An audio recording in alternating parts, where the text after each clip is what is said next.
Idaho Falls Pediatrics, proudly supporting kids in our community and 7 questions with Emmy. Hey guys, welcome back to 7 Questions with Emmy. Today I'm talking with Makenzie Phipps. She is a country music artist. And should we just get started with the interview?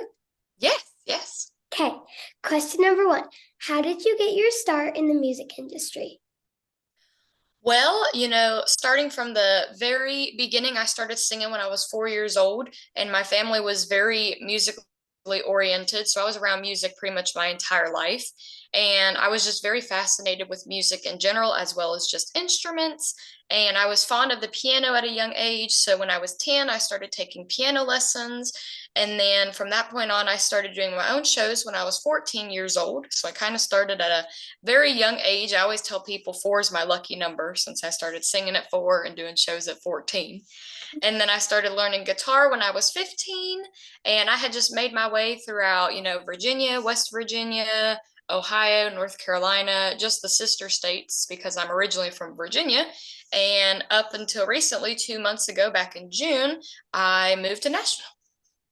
Well, I am actually from Virginia. So, Oh, okay. What part? Richmond. Okay, so northern. I am from Bluefield. Okay, that's cool. Yeah, I'm on the West Virginia line. If you could perform with any artist, who would you choose? Ashley McBride, because I love everything about Ashley. I got introduced to her a couple of years back when she had opened up for Miranda Lambert at a concert, and I just love her music because I feel she definitely writes about the truth, and I can relate to a lot of things to her on a music standpoint as well as personal standpoint. I just think she's so amazing, and I would love to one day share the stage with her. I'm 10 years old, and when you were my age, what did you want to be when you grew up? Oh, now I got to go all the way back because, I'm actually pretty much half of your age, just with 1 year added to it. But I just always loved music. I guess when I was younger, I always thought I was going to be a singer in the world. I did at one point want to be a music teacher, but that was a little bit later, past the age of 10, because that's when I met my choir teacher in middle school. And I think I met her when I was like 12. But when I was younger, I just loved singing. So that was basically the path I wanted to go down. So I think 10-year-old me would be proud of where I'm at. Yeah. When you aren't performing or doing music, what do you like to do in your spare time? I love to cook and bake. I do not have my own recipes. I don't have my own recipes, but I like getting other people's recipes online and trying out different things. I'll look on TikTok for different dinner recipes, whether it's in the crock pot or air fryer or grilling. And I also love spending time with my cat. She's over there. So I'm surprised she's not came over here yet, because anytime I do an interview, she always has to make a guest appearance. What's your cat's name? Raven. Okay, that's cool. We always have to look for recipes too because we don't have any like really good ones. But then we find really good ones on like online and like on TikTok and stuff. Yeah, that's how I am. And especially my mom, my favorite meal that she makes is chicken and dumplings. And I asked her how she like came about with her recipe. And she said she had gotten a recipe a long time ago. And then over the years, she's like changed it to make it her own. So I kind of do that a little bit with the foods I make. Yeah, we do that too sometimes. Yeah.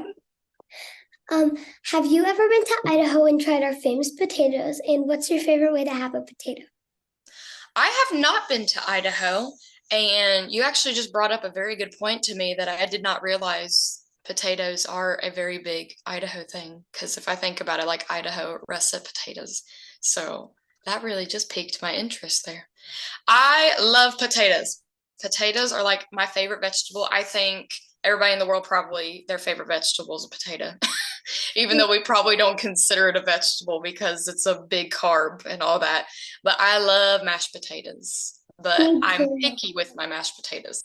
Like I don't like them thin like the boxed potatoes. I like them pretty thick and creamy. That's like the exact same with me. I don't eat any mashed potatoes unless my dad makes them because he makes them the perfect way. But like if we go to like like a restaurant, I'll be like, I'm not getting mashed potatoes, I'll get a baked potato instead or something like that. 'Cause I'm always picky with them. Like if I go to any restaurant they have mashed potatoes, I always ask the waiter or waitress beforehand. I'm like, is it worth it? Is it worth me getting the mashed potatoes? Because I am a picky Southern person. I'm gonna have to ask that now when I go to restaurants. Where do you see yourself in 5 years? I love this question because I've been asked it multiple times just throughout my career. And I always say at the end of the day, in 5 years, if I made it big one day and became a household name, like all of the other artists in the world, Lainey Wilson, Miranda Lambert, Ashley McBride, so forth, I would be 100% content with that. But if I was able to make my career with music a career to where I can live comfortably and not have to worry about going and getting another job like that or switching career paths and just being able to live my life comfortably, financially and personally, I would be fine with that too. Yeah. Can you share a piece of advice with me? Yes. So one piece of advice I have always told people, especially since I started out at such a young age, is to not be afraid of failure. Because when I was younger, a big thing with me was I was so scared to even attempt to do anything that would be considered to be the next level because I was terrified of failing. And that held me back from a lot of things that I maybe could have gotten ahead at more or went to that next step because I was just afraid of failing and being taken back a step. And I've learned, especially in this industry, that every day is a new challenge. You're going to have something going on, whether it's in your career life or your personal life, that sometimes you have to take risks and you pray to the Lord that hopefully they pay off, but always go into it with a positive attitude and just remember that sometimes it may not be what you thought you needed at that time, or it may be a point where you're not climbing up the ladder just yet or getting to where you want to be just yet, but just know that the Lord has a plan and to just take every day one day at a time and just hope for the best. I really like that. Yeah. Thank you so much for talking with me today. Well, thank you so much for having me. I appreciate it. Thanks so much for watching. Remember, new 7 questions interviews are posted every Thursday. Be sure to follow me on Facebook, Instagram, and YouTube. Love you guys. Bye! Idaho Falls Pediatrics, proudly supporting kids in our community, and 7 questions with Emmy.